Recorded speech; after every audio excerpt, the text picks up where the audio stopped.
Hello YouTube. I've been researching all over the place. This is one of the 2004 Ford Escape.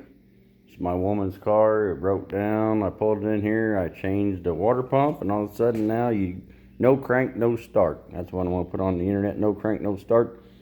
And you would go in there, you push the brake down, and after you push the brake down, then this little solenoid here is supposed to click up right here and release the solenoid to where you can pull the shifter down, and it's not doing that, and it's not starting. All the lights are lighting up, everything like that, but it won't be able to shift down.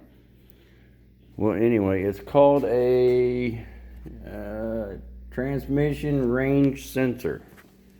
That's what I found. It is located, where give me my flashlight. Crappy one, where's my good one? Anyway, I get this cheap one. Right down there, this connection plug right here I'm pointing at, if you can see it.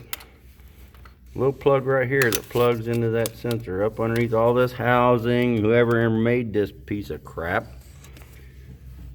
needs to do it better. But anyway, you see the connection right there. I'm right there in the middle of the screen. Basically what I did is unplug that sensor, and it was clogged full of nasty corrosion. I sprayed it with some cleaner, carb cleaner, and let it dry out and cleaned it again several times, both sides. Unplugged it, plugged it back in, and now it starts and runs. So that's one thing I didn't see on YouTube.